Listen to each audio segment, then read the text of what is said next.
नमस्कार, मैं हूं अंकुर और आप देख रहे हैं सत्यहिंदी.com। एक नजर डालते हैं अब तक की सुर्खियों पर। पाकिस्तान के आर्मी चीफ कमर जावेद बाजवा ने कहा है कि वो भारत के साथ सभी विवादों को बातचीत के जरिए हल करना चाहते हैं। बाजवा ने शनिवार को ये बात इस्लामाबाद सिक्योरिटी डायलॉग नाम के कार्यक्रम में कही। पाकिस्तान के प्रधानमंत्री इमरान खान ने इस कार्यक्रम का उद्घाटन किया। इसमें पाकिस्तान और दुनिया के कई देशों के नीति विशेषज्ञ मौजूद रहे। उन्होंने कहा कि बीते महीने भारत की ओर से एक मिसाइल पाकिस्तान में आकर गिरी थी। ये एक गंभीर मुद्दा है और पाकिस्तान इस बात की उम्मीद करता है कि भारत इस मामले में पाकिस्तान और दुनिया को सबूत देगा कि उनके हथियार पूरी तरह से सुरक्षित हैं।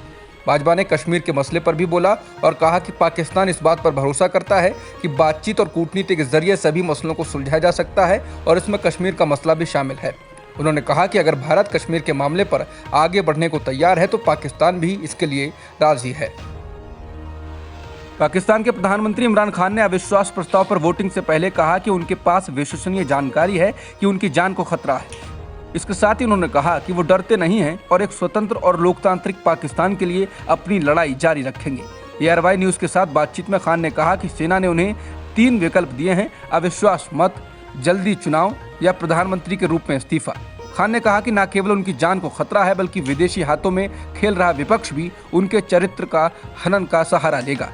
क्रिकेटर से राजनेता बने 69 वर्षीय नेता ने कहा कि मैं अपने देश को सूचित करता हूं कि मेरी जान को भी खतरा है।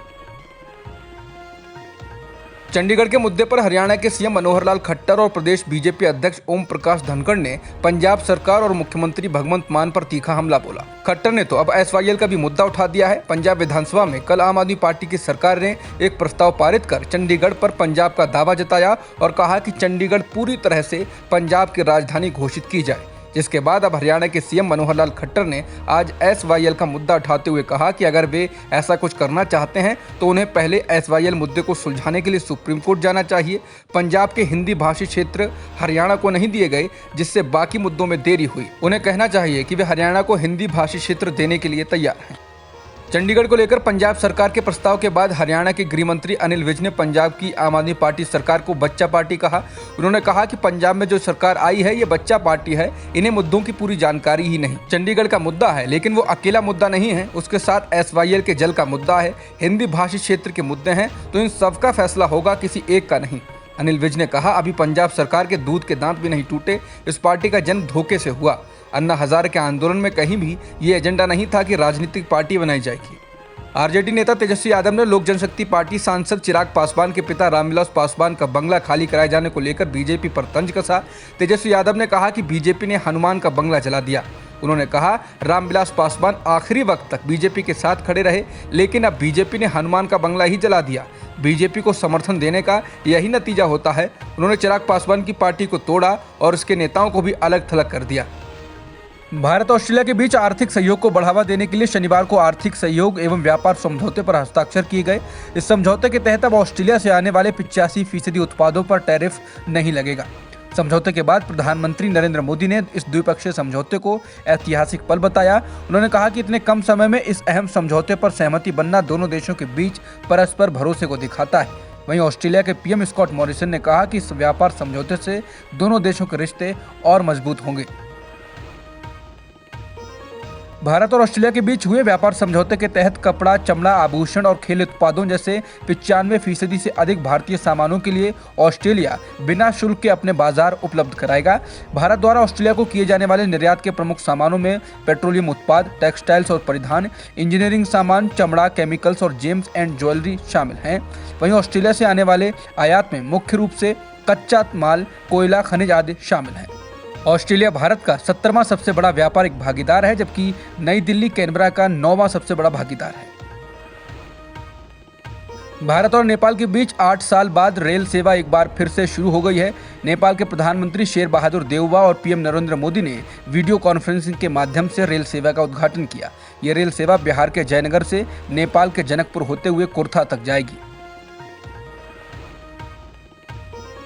बेहद खराब आर्थिक संकट के कारण विरोध से जूझ रहे श्रीलंका में अब सरकार ने शनिवार शाम 6 बजे से सोमवार सुबह 6 बजे तक पूरे देश में कर्फ्यू लगा दिया है। इससे पहले श्रीलंका के राष्ट्रपति गोटाबाया राजपक्षे ने शुक्रवार देर रात देशव्यापी आपातकाल की घोषणा की थी।